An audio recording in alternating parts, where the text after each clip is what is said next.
Documentary Vietnam Kentucky Thunder chronicles the experiences of the Kentucky Army National Guard's 2nd Battalion and 138th Field Artillery sent to Vietnam. Now, all of the proceeds from each copy sold will go directly to the Kentucky National Guard Memorial. And here to tell us more about the documentary and what the Kentucky National Guard Memorial is, we have Dewey, Dean Stoops, and Birkes all joining us here today. Fellas, we appreciate you, and all three of you, we appreciate your service, because all Absolutely. of you remember the service, so we appreciate that. Let's talk about this documentary that you got into and you started working on here a while back. Let's talk about what happens in it. Well, I retired in '08 from the Kentucky National Guard. I did a previous documentary on Bataan, the Harrisburg tankers, who in WW2, and they were in the Philippines. And anyway, the last project that I had to do was on the 2nd 138th, but I retired before I had a chance to do it. So at a later date, I got started on it and put it together, went down with my partner, Bill Smith, did several interviews, and I used a fellow guardsman by the name of John Trowbridge had written a book about the 2nd 138th, and so I used his book as a guide and put the documentary together from that. And people can still see this documentary, correct? How can they see this documentary? Well, the documentary is actually on our website, kynggmemorial.org.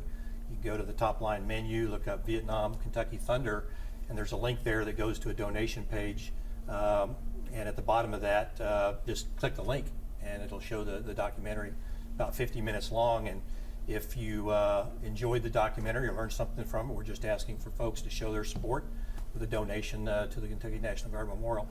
The memorial, located at the entrance to Boone National Guard Center in Frankfort, is operated exclusively, operated and maintained with private funds. And so, we're always, the water, the lights, everything to operate and maintain, to mow the grass, and insurance and everything. So we're very grateful for Dewey's support of this. He has donated all the rights to anything that might be made from this documentary to benefit the Kentucky National Guard Memorial. So we're very grateful for his support. And being a former member of Charlie Battery, former member of that battalion, it's kind of close to home to me as well. So I knew some of these guys after they came back. I enlisted in that unit in '77, so many of those guys that had deployed to Vietnam were still in that unit when I enlisted in that unit. Wow. Dee, and to see all this come together and see all the support that you're getting here for this memorial to continue to flourish, it's got to be quite moving, right?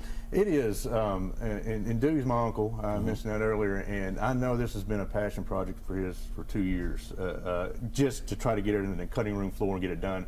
It's been a longer period for him working on this, but it was a passion project for him, and we talk about it all the time. But I'm a director on the board for the Kentucky Vietnam Veterans Memorial Fund, and there's 1,109 names on that memorial that gave their lives in Vietnam.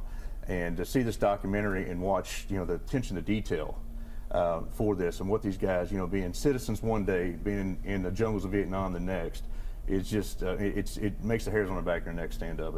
And what these guys done, me being a combat veteran too, what the sacrifices they came up with and had to deal with. I mean, just mad respect for Vietnam veterans. I mean, they didn't get the credit they deserve and the support when they got home, and a lot of us are trying to change that. So I'll let you get back into talking a little bit about your video and what you had to go through with that. I think, and Dean, you correct me if I'm wrong, I think there was only 2 battalions that were mobilized during Vietnam, and Kentucky was one of those. On June the 19th, they left here in November of '68. On June the 19th of '69, Charlie Battery, which is basically from Bardstown, was attacked that night, and they lost 4 guys from the Bardstown area and 1 from the Carrollton area. The battalion was made up of several cities, but Bardstown took the biggest hit that night. Yeah. And that was devastating. And we get all this information and all this, we can go check it out there, make a donation, and all of it goes to the memorial. Fellas, we appreciate y'all being here. Thank you so much. Thanks for having us.